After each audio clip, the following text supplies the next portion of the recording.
Hello and welcome. You're with the news today, your primetime destination news, newsmakers talking points. Among our talking points are two newsmakers joining us. Asaduddin Owaisi will join us as to why is the opposition now coming together on the Waqf bill that is planned to be introduced in Parliament next week. Also, Donald Trump has fired another salvo, 25% auto tariff. What does that mean? We'll have our explainer segment. And Kerala's top bureaucrat declares black is beautiful. I'll be joined by her as she explains why. We'll have plenty on the show as always, including something that's very special, Ghibli style.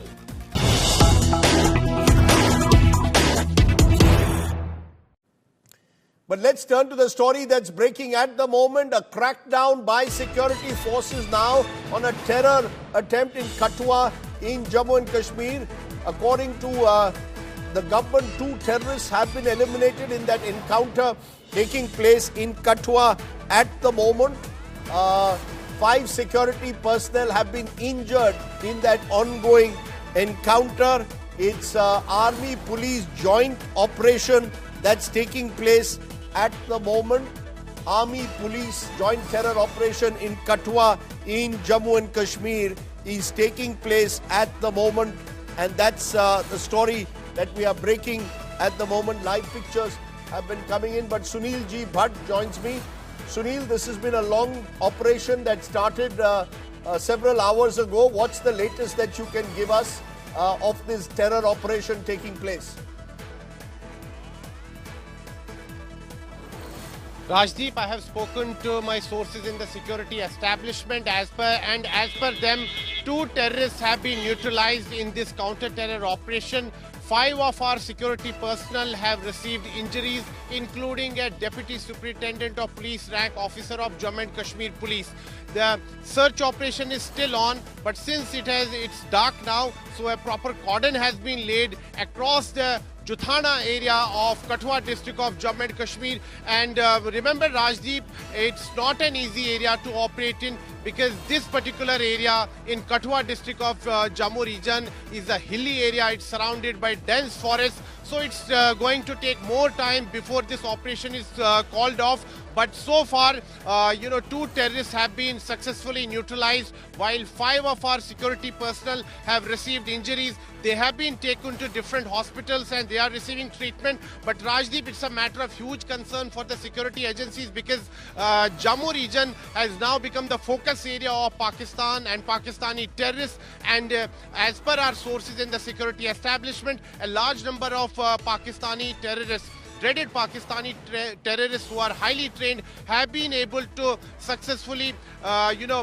infiltrate in Jammu and Kashmir. So it's a matter of huge concern for the security establishment, and that is why security has been beefed up all along the India-Pakistan international border as well as along the line of control. Rajdeep, in the Kashmir Valley, after the abrogation of Article 370 and 35A, there has been a major crackdown on terrorism, terror ecosystem and separatism, and the government has been able to contain the violence there. But Jammu has become a big challenge, and unlike Kashmir Valley, the terrain in Jammu region is very difficult. Most of the districts here are hilly and they are surrounded by dense forests. There are far-flung areas which even don't have proper road connectivity, and that is why it becomes very difficult to carry out counter-terror operations in areas like these. Rajdeep. Okay. Sunil G. Bhatt giving us details. Remember, the locus of some of these terror groups has shifted to the Jammu region in recent times, and that is a cause for worry. From that news update, let's turn to someone who's making the news every day. US President Donald Trump has once again escalated the tariff wars. Ahead of the April 2 deadline that he has put for reciprocal tariffs, he's gone ahead unilaterally and announced a new 25% tariff on all auto imports into the United States. Canada and the EU have slammed the latest tariffs, which have even spooked American companies. Take a look at our other big story.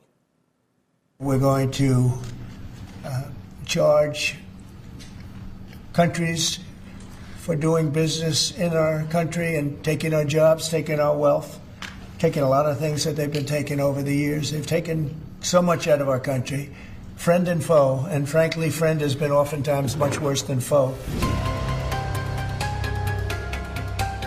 With those words, Donald Trump deployed his most aggressive trade weapon yet,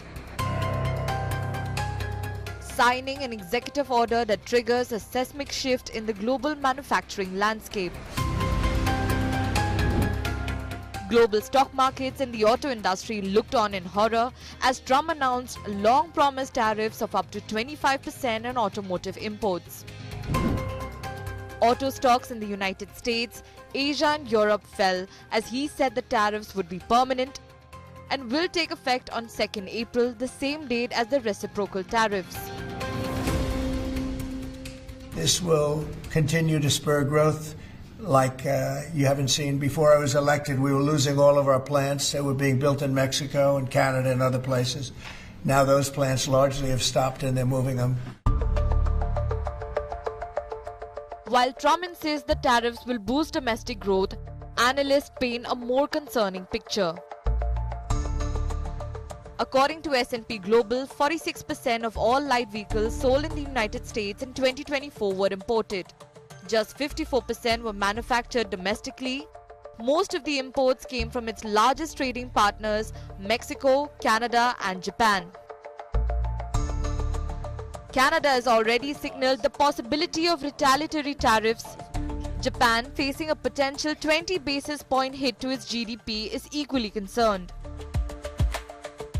We have put in place the mechanisms so that if it is appropriate for retaliatory tariffs, and there's many considerations to be taken in those regards, and I want to have the meeting of our cabinet, Canada-U.S. cabinet, other considerations. We need to see the details of the executive order. We believe that the broad scope of trade restrictions imposed by the US government could have a significant impact on the US-Japan trade relationship, as well as the global economy and multilateral trade system as a whole. For India, the direct impact is largely limited, primarily affecting Tata Motors, which exports made in the United Kingdom JLR vehicles in the US. However, Indian auto part manufacturers could face broader consequences due to disruptions in the global supply chains. Bureau Report, Business Today TV. So how could this play out in the days ahead? Are we heading for a tariff tsunami, as some are suggesting? Chetan Bhutani from India Today, Business Today joins us. Chetan, the Indian auto sector, how is it looking at this and what could lie ahead? Is there a sense of apprehension as April 2 approaches, that deadline for reciprocal tariffs that Trump intends to introduce? Well, Rajdeep, you're right. Apprehensions are due coming up for the Indian automobile sector, but, much more lesser for the passenger car segment. The OEMs are still relaxed, but it's the auto component manufacturing, industries that are really facing the heat of due to 25% tariff on auto imports in the United States, which could potentially impact about $7 billion of auto component exports that India does, that India did in FY24. In fact, Indian manufacturers of powertrain, engines and transmission parts may face higher costs, making exports less competitive and less lucrative. In fact, the industrial sources that I spoke to, top auto component manufacturers, told me that Indian auto components are currently cheaper than the Chinese and the Eastern European suppliers, giving them a pricing edge, nearly a difference of about 20 to 25%, because India has a cheaper labor and, of course, cheaper manufacturing costs. And if the US grants tariff exemptions to Mexico and China, it would further create an unlevel playing field and, of course, give a competitive disadvantage to Indian manufacturers. And in fact, Chinese subsidies also remain a concern for the Indian industry. But the US is, of course, watching it very closely, because if China tries to opaquely disguise in any form of subsidy manufacturing level playing field, that would potentially create a problem. But yes, what my sources are also confirming to me is that the Indian government is keeping a very close track of the developments, and it may push for a fairer trade agreements with the United States in the times to come. Well, the next few days, that will be watched very closely. Chetan Bhutani, for giving us those details. I appreciate you joining me. Let me turn, therefore, to what's happening between India and Russia, because Russia has now confirmed that President Vladimir Putin will visit India soon. Russian Foreign Minister Sergei Lavrov said Moscow has accepted the invitation extended by Prime Minister Narendra Modi, who had visited Moscow last year. This will be the first visit to India by the Russian president since the war with Ukraine started in 2022. Foreign Minister Lavrov saying preparations are underway but didn't give any specific date. Remember, India has often told both Russia and Ukraine that this is not the era of war, but has refrained from publicly targeting the Russian president. Geeta Mohan, now our diplomatic affairs editor, joins us. Geeta, are we expecting an early visit from Vladimir Putin, given the rapidly evolving situation in Ukraine, or is this a likely meeting in the near future? Well, 4 months ago, Rajdeep, when we were reporting this, Kremlin had confirmed that a visit will take place in the first half of this year. This is part of the annual summit that is a regular feature between India and Russia, only paused for a brief while during the war, and it did resume in many ways than one, with Prime Minister Modi visiting Moscow not so long ago. And then right now what we're looking at, it is Russia's turn to visit India for the annual summit. So this is the annual summit that is going to take place in India. And while but we have no dates, correct? No dates for now. No dates. Normally, the annual summit was always would always take place in December, but this time they have rescheduled it and are saying that it could be in the first half. Okay. Geeta Mohan, on that, the likely summit between India and Russia in a few weeks or maybe months from now. Okay, let me turn from there to our top domestic political story, and it comes from Tamil Nadu today, where the Assembly passed a resolution against the Waqf Amendment Bill that aims to change the way Waqf properties are managed in India. The bill has brought together India bloc parties almost for the first time since the Lok Sabha elections of 2024. In a moment, I'll be joined by Asaduddin Owaisi, who's leading the charge against the Waqf bill. But first, take a look at this report.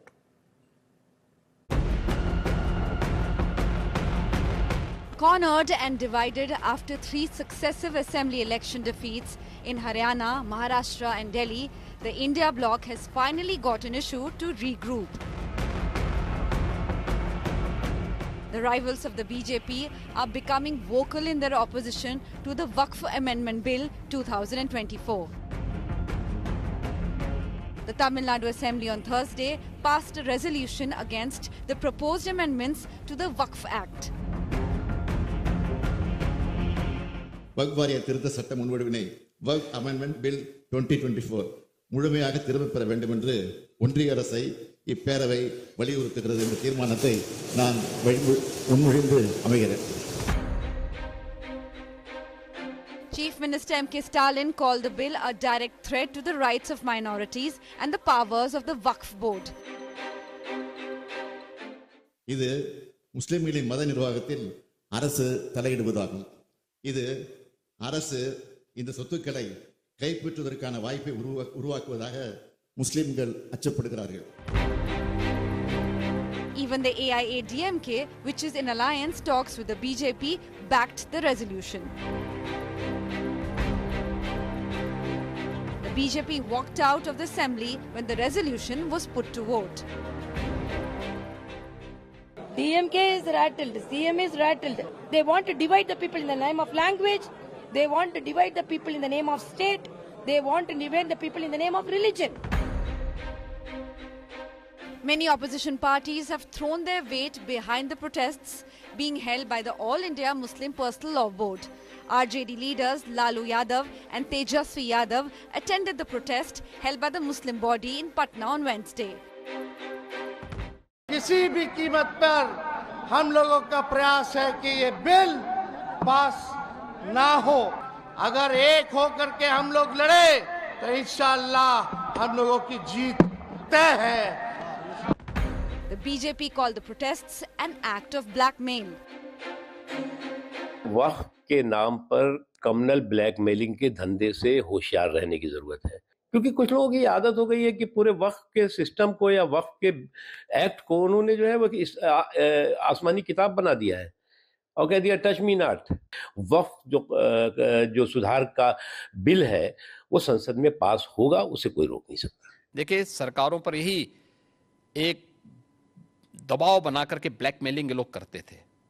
अलग अलग समय में इन्होंने वक्फ के नाम पर तमाम प्रकार के उल जलूल फैसले लिए हैं, खास तौर पर कि वक्फ जिस लैंड को कह देगी कि उनकी है, उनकी मान ली जाएगी। हम भौचक हैं जी, ये कौन सा आदेश है? The Waqf Amendment Bill seeks to amend the Waqf Act 1995 to change the way Waqf properties are managed in the country.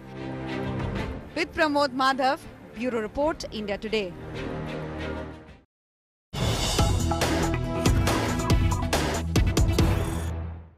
So as the Waqf bill now unites the political opposition, joining me now is someone who's been leading the charge against the government's Waqf bill, the Member of Parliament and AIMIM MP Asaduddin Owaisi. Mr. Owaisi, what explains this rising crescendo among Muslim groups who are hitting the street against the Waqf bill? What are the leaders like yourselves so worried about? If there is nothing to hide, the government says, why should you be worried if the Waqf boards are regulated? No, first, Rajdeep, you must understand that the 95 Act, which was passed in the parliament, was supported by BJP, unanimously supported. 2013, an amendment was made, BJP openly supported it. Now, what has happened is that because they subscribe to the ideology of Hindutva, which wants to make India a country, a theological country, they do not believe in diversity. Now, what worries us is, number one, that you are interfering in the administration of the Waqf board. Under Article 26 of our Constitution, is a fundamental right, the denominational rights of everyone, that I manage my own religious affairs. That is Waqf board. The government wants to have non-Muslims, and in fact, they can appoint, now the elections are finished, the government will be appointing, and they can be majority of non-Muslims, which is completely violation of Article 26. No, but Mr. Owaisi, the fact, no, 1 minute. The fact is that there are governments that have a say, state governments have a say in the running of temples. You seem to suggest that the moment the government tries to put a regulatory framework against the Waqf board, on the Waqf boards, it's anti-constitution. But all these years, there have been temple trusts where the state governments have had control. Please understand that even in the Telangana, Andhra Pradesh, Tamil Nadu, Bihar, any Hindu endowment board which clearly says that the members and the staff and the officers have to be Hindu. They cannot be non-Hindus. Now, running the endowment board is different, having a members over here.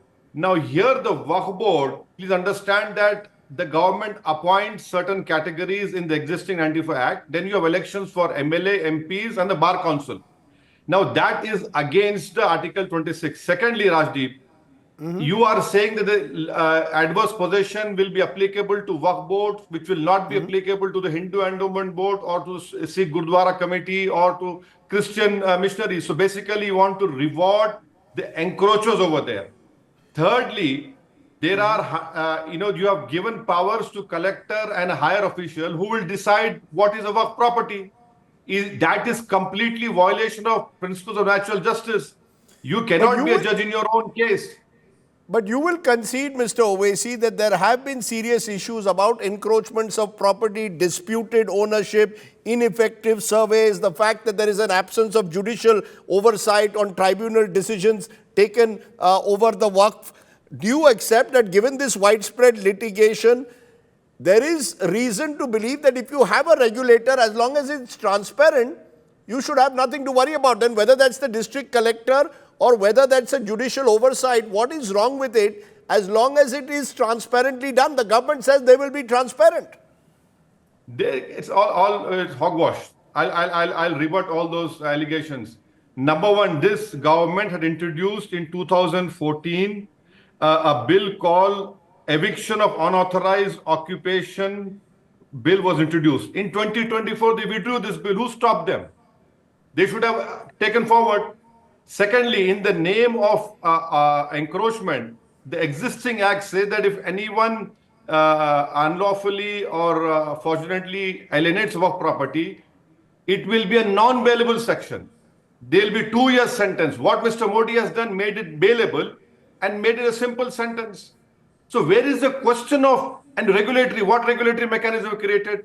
How can you take away my right and give it to a collector? That is not the case in any of the Hindu endowment boards or the Christian religious bodies or the Sikh Gurdwara Parbandhak Committee. Where is the regulatory mechanism? It's No, not there is a regulatory belief mechanism. that there is a belief that the managements of the Waqf board have been unaccountable so far. The government is saying what they are doing is through this regulation, hopefully facilitating the development of genuine educational and healthcare institutions on Waqf land, rather than allowing a small group of clergy in some instance or some individuals to capture this land. It becomes a huge land bank. It's completely false. Look at the budgetary documents. The amount allocated in the Ministry of Minority Affairs to develop Waqf properties, you have not released that amount at all. You have released a paltry sum. And where is the question of developing? You are not giving the amount to Waqf boards. As compared to the Hindu endowment boards, the state government gives them a huge amount. And Rajdeep, this false propaganda of Waqf board being the third largest land bank holder, completely false. I'll rebut this allegation. They take the example of Tamil Nadu, Telangana, Andhra Pradesh and 10 temple properties of Odisha. That takes it to 14 lakh acres. So where is the question of that? Yes. Total number of immovable properties claimed by Waqf 8,72,259. Management status of the properties not known is for about 4,13,849. There is no information available, therefore, on almost 50% of the properties. If this leads to greater information transparency, I come back to it. Will you still see it as interference? Will you still see it as interference? No. Rajdeep, I am telling you, not a single amendment proposed by the government. The government is only verbally lying. Not a single amendment is there which will protect our properties. You remove eviction, but you remove evacuee property section. Why? Because you want to grab those evacuee properties in Punjab and Haryana. Why are you removing that evacuee property section, which generates a lot of revenue? Why is it that you are making it, the judgment of the tribunal, you are saying go and appeal? The Hindu Endowment Board, Income Tax Tribunal, NGT Tribunal, Railways Clement Tribunal, these are all review petitions. Every amendment that this government is bringing in is to destroy the Waqf board, to take away the Muslim management. How can we trust this government, which does not have a single Muslim MP, not a single Muslim minister, which does not give a ticket to Muslims, which has indulged in ensuring using bulldozer by destroying everyone, by house and everything? So which amendment is there? I'll give one example which will happen. Right opposite the parliament, there is a masjid. The Delhi government claims it is their property. The Waqf board claims it is their property. What will happen, God forbid, if the bill is passed? The collector of that area will say, no, this is a government property. This is not a Waqf property. You are giving that kind of powers in this bill to the collector. Yeah, but it would eventually then perhaps be settled in court. Of course, that would take perhaps No. What do you mean settle in court? You make a law to settle in court. No, you are making a law to deny me the right to run my affairs, which is against the Article 26. You do not make laws to go and settle in court. Why are you doing How much of this though is fear mongering? What you mentioned at the moment, the lack of trust that you have in the government, is that what it boils down to? We saw it even when the JPC was appointed on the Waqf board. The kind of debate that took place between the various members seemed to suggest that this is all divided now on party lines, and we are seeing that the opposition states are coming together.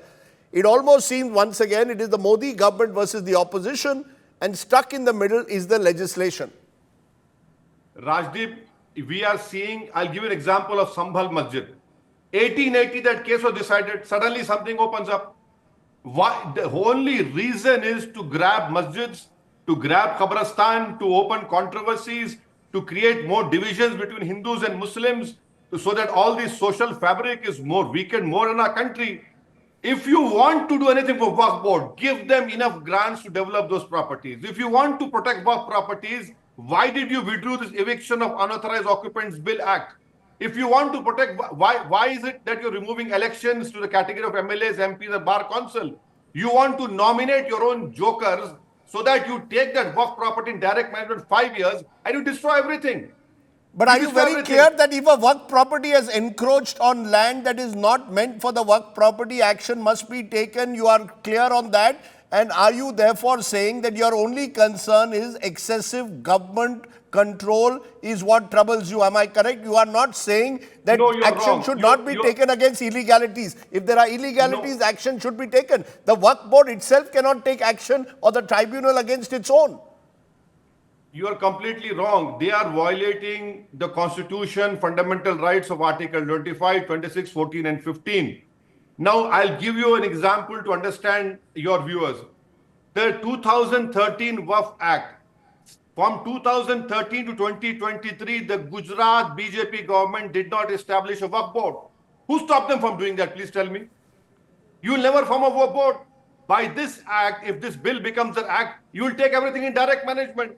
No, but if properties are usurped, in the name of Waqf, are you very clear? If there is proof of that, if it has been illegally acquired, action should be taken?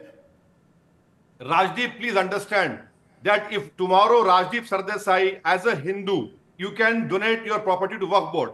You cannot do it directly. You write a letter to the Waqf board sends it to the chief secretary. The chief secretary tells the survey commissioner to do a survey and issues a notice whether Mr. Sardesai is the owner or not. After that survey, the survey commissioner says, yes, Mr. Sardesai is the owner. He can give his property to Waqf board. After that, the state government issues a gazette notification that this property which Mr. Sardesai is donating is a Waqf property. A gazette who will hold the Waqf? I think it comes down to, sir, who will hold the Waqf board accountable? It's coming down to that. Who will hold the Waqf board accountable? It cannot be unaccountable. Rajdeep, you are making provisions more dangerous now. Tomorrow, I cannot even move a no confidence motion against the chairman of the Waqf board. I cannot even remove him. Do you know that? I can remove a prime minister in the parliament. I can remove the speaker in the parliament, but I cannot remove a chairman of the Waqf board who becomes corrupt. And why did you withdraw this eviction of unauthorized occupant bill? Why is this government ensuring that the Limitation Act applies on Waqf board only? Because you want to reward those encroachers. That is what I'm saying. The government is not interested in protecting the Waqf properties. Mr. Modi has assumed that a property which is given to Allah subhanahu wa ta'ala, the Almighty, he says, no, it is not anymore. I will decide who will, and Rajdeep, a funny thing, if tomorrow, as a Muslim, I can donate every property. What Mr. Modi is saying that if you are a Muslim, you must show that you're a Muslim for 5 years. Who the hell are you? I must demonstrate myself that till 5 years I can give my property to Hindu Endowment Board or Mutt, but I cannot give it to my religion, to the Muslim cause, to the charitable causes. Can I therefore ask you? Bill is saying. Can I therefore ask you in conclusion, it seems the government will go ahead with it, likely to move it after Eid. The opposition doesn't have the numbers in parliament. How do you see this playing out now? A final answer. No, this will be an unconstitutional act. This will lead to social fabric being weakened. This will lead to more, Hindu-Muslim fights. God forbid. You can challenge it in the Supreme Court.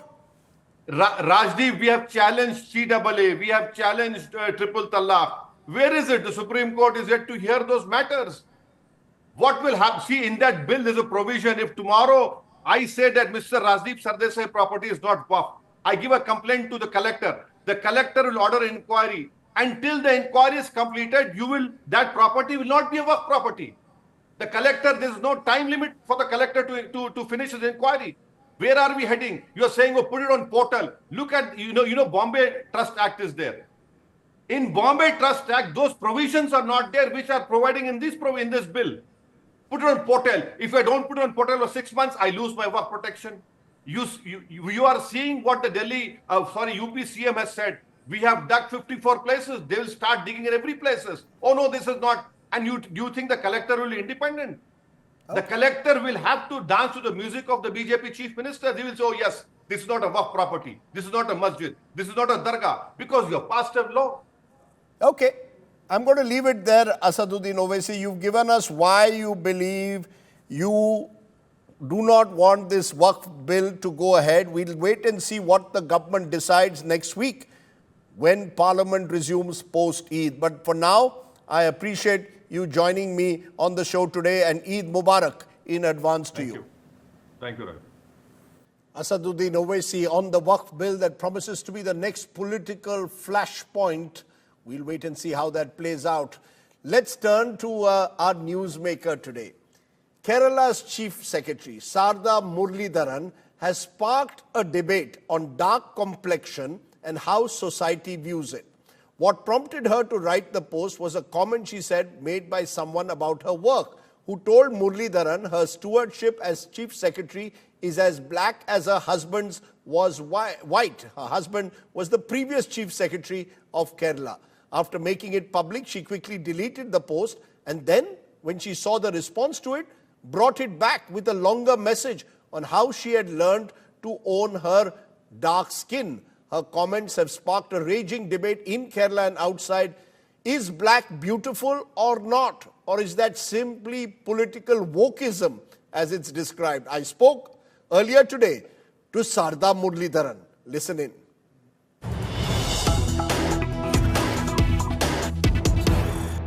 Joining me now is our newsmaker, Sarda Muralidharan, is the Kerala Chief Secretary who sparked off this debate over color of the skin, about being black and dare one say beautiful. Appreciate your joining me, Sarda Muralidharan. I want to ask you this. What prompted you after all these years in public life, in public service, to suddenly put down your thoughts about being a woman and dark and what it meant to be vilified because of the color of your skin?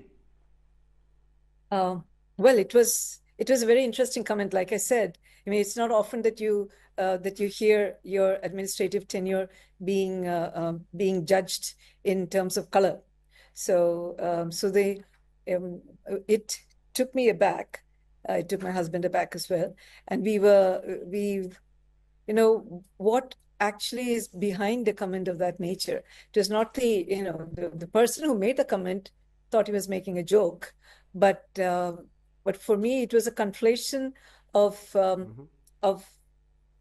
both my skin color with a sense of what black connotes for administration, which I thought was rather strange, and I needed to get it out of my system first of all, which was what. But is this something you've been living with? Yeah, I mean, all my life. That's you say you wanted to get it out of your system, but is this something you've been living with for years? Being regarded as a lesser being on account of color has been something that I have been living since almost ever since I remember.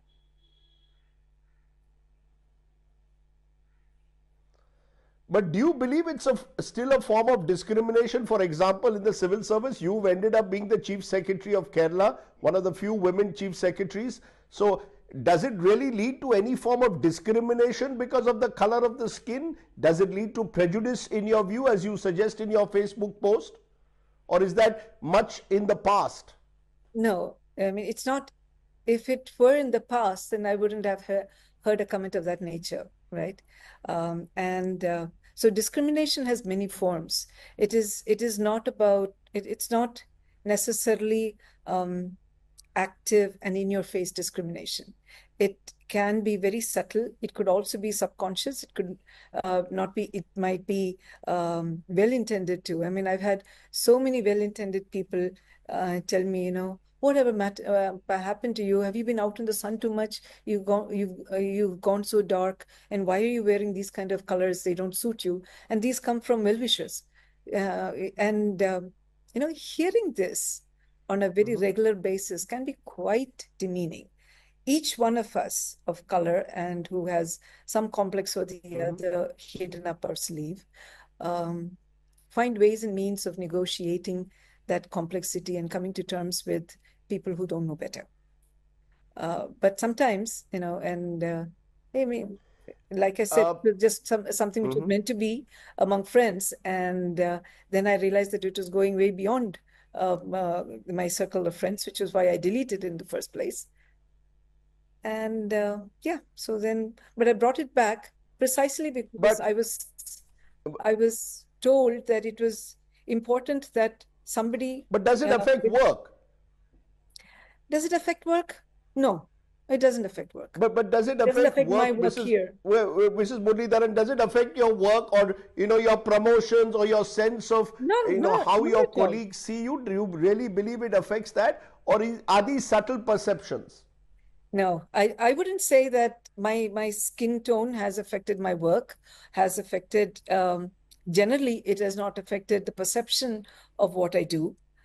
But it was I have had obviously comparisons made, and I also had issues of skin tone and beauty and all of that raised.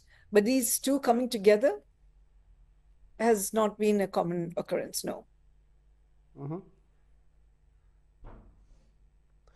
But, Ms. Muralidharan, Indian traditional beauty concepts have often revolved around fairness, matrimonial ads, fair and lovely creams, inventing matrimonial ads, inventing phrases like wheatish complexion.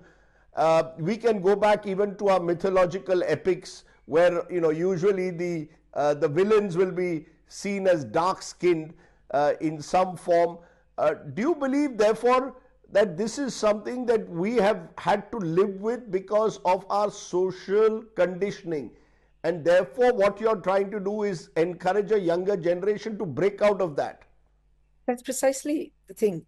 It's a socio-cultural conditioning, very cultural too. It's been ingrained, it's been indoctrinated into us, and it's about breaking that indoctrination.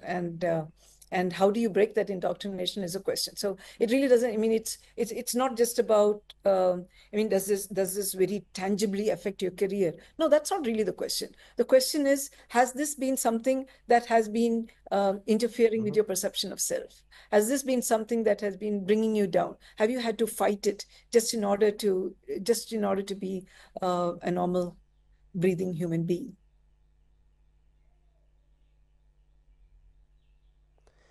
You mentioned in your Facebook post how your children advised you and helped you bury this ghost. What exactly did your children tell you, Mr. Muralidharan? Well, in the safety of the home, you generally wear your insecurities on your sleeve. And then when your children take those insecurities on their head and turn it and try to get you to see them differently, it helps. That's one point of it, one part of it. The other part is also to look at the world through their eyes. Because whether I like it or not, I have also, to a large extent, internalized this narrative. Felt that looked and seen beauty where I see fairness, and not notice the beauty lying in dark places. So they have actually forced me to see that. And then I find that you actually need to go in search of such beauty. When somebody when a dark model walks the ramp, you need to stop and say, look at her. And what is it that she brings to the table? How is she different? And enjoy the fact that she brings her own definition of beauty, and we need to see it and appreciate it. So yeah, that's what they did to me. How did your husband, who's also been the former Chief Secretary of Kerala, in fact your predecessor, and you contrast his fair skin with yours, how did he react to you actually going public with this? How have your colleagues reacted, your juniors or your peers? Do they feel that this is a debate worth triggering, or are you a bit of a lone ranger when you went out and put yourself out there and spoke about being dark-skinned? Okay, so the responses have been very interesting. Mostly, I've had two sets of responses. One is that, why are you allowing a petty comment get to you? that's been one series of comments. Another has been, we know exactly what you're talking about because we've been through this. And I feel that the first comment actually comes from a place of privilege of not having gone through this. And the second, and most everybody who's been dark-skinned has come out with this, but not just everybody who's dark-skinned. I've had people who are bald and say, how that's affected their sense of self.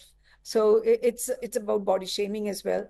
It's about complete narrative of where you feel inadequate and how those inadequacies are thrust upon you, reinforced by social conditioning, by people who are closest to you and who care for you. That also is part of the story because you just can't escape it. So that's been something that we've both talked about, and from what does this have to do with my husband Venu, and how did he see this? I mean, I didn't ask him in his post when I put up the first post, and he also felt that I really needed to just get it out of my system. So it was just a 3-line thing, so that is okay. But later on, when I withdrew it, we had this conversation as to maybe I could turn this around into something which is positive, something which positively talks about Black as beautiful, as claiming that space, and by virtue of the fact that I would do it, there would be a change. But so when you look at my colleagues, there've been some colleagues who've been saying that, okay, you're making too much of a deal out of something very small, and there've been some who've been saying, but most, and particularly my female colleagues, have all been saying, yes, I'm glad you spoke out. I'm glad you called this out. Okay, in conclusion, let me ask you, do you believe anything will change as a result of people coming out? You've said at the end, Black is beautiful, Black is gorgeousness, that I dig Black. Do you believe that more and more people in Malayali society, in Kerala itself, and indeed across this country will realize that times have changed? Or do you believe you're fighting a bit of a losing battle, given that these prejudices have existed for centuries? The prejudices have existed, but also I find that the counter movements also exist, and these are pretty evident now. If you've got a dark model walking the ramp, if you've got makeup for dark people to highlight who you are and the luster of being dark, then we are talking about the fact that another discourse is already there, and this might help to speed in that discourse.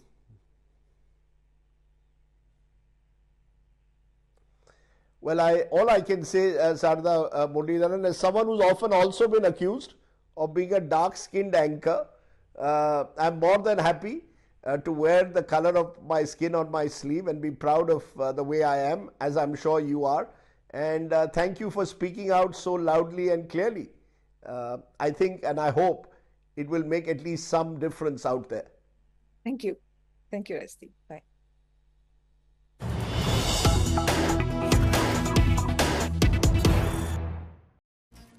Black is and always will be beautiful. So I believe. Describing a scene in words and then seeing it dramatically turn into a stunning image or animation literally within seconds. OpenAI's ChatGPT can now do exactly that. In the ChatGPT 4.0 or 4.5 version of image generation, people can create their own animated versions of pictures by simply uploading a normal picture. You are seeing lots of our India Today Aaj Tak anchors being converted by what we are calling Ghibli style, which refers to the distinctive animation and visual aesthetic inspired with Studio Ghibli. All those images coming in through this AI generation. Joining me now to explain what is Ghibli style and what it will do to the world of design is our group creative editor, Nilanjan, joins me. Appreciate you joining us, Nilanjan. Thank you. Give us a sense of what is this Ghibli? Why has it become such a sensation overnight over the last 24 hours? So it has a interesting history behind. It started in Tokyo by Studio Ghibli, and it became a trending point in Japan, and then it crossed across US, everywhere.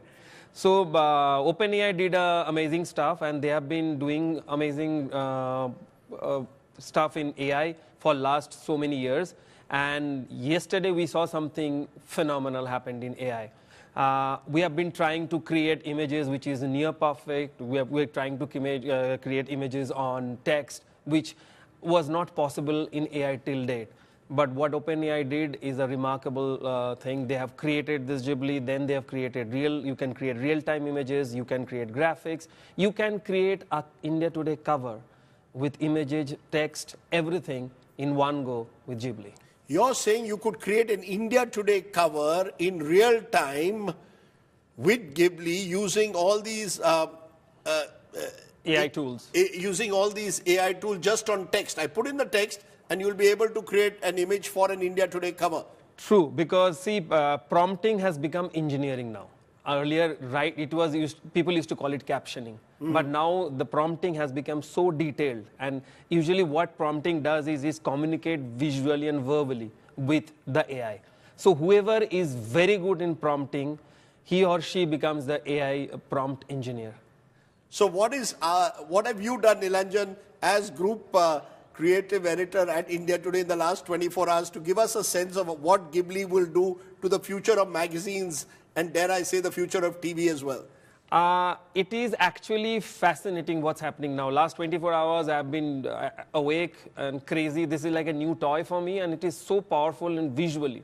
So designers, educators, advertising agencies will start doing stuff which was never thought before. So you're showing me one of those, that's how an India Today cover could look, right? Yes, using Ghibli. Yeah, Ghibli. And how long will that take you? It's take around 30 seconds. So what happens to your creative? Are you worried that this Ghibli will take over your life, will take over the human interaction or not? No, not at all. It will still require your expertise. It is a... it's a tool at It's best. a collaborator. Earlier it was tool. From yesterday it has become collaborator because it is evolved into a dynamic AI. Wow. So those are all images that you've just done in the last 24 hours. Yes. And you can just keep churning them out, presumably. Non-stop. It's a non-stop process, and it's exciting. I want to show you, that's Prime Minister Modi with the Italian Prime Minister Meloni. Take a look at that. There's one of me, which was just done a short while ago by our directors, and that's, Elon Musk, Donald Trump, they're all out there. We're going to play those images, but, just trying to understand, do you see this as the future? Have we seen today a glimpse of what the future will look like? No, the future is here. We are already living into it. Nilanjan is full of good one-liners. I love it. You're not just creative editor, you're a good one-liner. So the future is already here. Look at that image. Zelensky, Vance and Donald Trump at that meeting that went horribly wrong. All of this will be out there in the matter of minutes. Donald Trump is going to have a great time with this. If you know how to use it, Mr. Modi, the Trumps of the world, will use it very well. Yeah, it can create anything and whatever you wish for. Wow, so I just have to wish, just put in the text and it'll come. That's it. Interesting. Okay, I have a few wishes therefore. Do you have something for me which I can take home today? See, I know something about you. You really like cricket and music. So I have created something for you. Your favorite cricketer is, if I'm not mistaken, Sachin Tendulkar, right? One of my favorites, yes, but he's there, right at the top, yes. And singer Kishore Kumar, I think everybody loves Kishore Kumar. It must be Kishore Kumar. Bilkul, Kishore Kumar, Zindagi ek safar hai suhana. So what are you going to do for me which will give me a I've sense? already created something for you. It's there. Wow. There you can see it. Kishore Kumar, Sachin Tendulkar and Rajdeep Sardesai, Ghibli style. I'm going to put it up in my house. It's going to be now a memory, Nilanjan. So thank you very much I'm for going that. to frame it and give it to you. Okay, fantastic. Obviously, of course, there are other images that I'd like of some of the interviews I've done. So I have a question for you. Yeah. You have done so many interviews. Yes. Which one is the proudest one, like you have done, which you really remember? You know, over 36, 37 years, like you've done all those decades, there are lots of them. But, you know, I thought given the mood of the country, I'm not going to select a politician today. That will create more problems. So I actually think, Nilanjan, you'll recall in 2020, I interviewed Riya Chakraborty. Yeah. And I got a lot of flack for that, for interviewing her. She was being targeted, villainized, held responsible for Sushant Singh Rajput's death. She was vindicated last week. She's been cleared of all her charges. And frankly, I feel vindicated, as should India Today Network, that gave me the space to do that interview at a time when everyone else, every other network was going for Riya Chakraborty. So I'm going to take that and celebrate that moment, Ghibli style. Can you do that for me? Me and Riya Chakraborty together. You're a good Bengali, right? Yeah. As we so Riya Chakraborty, Nilanjan style. As we were speaking, I just created it and have a look.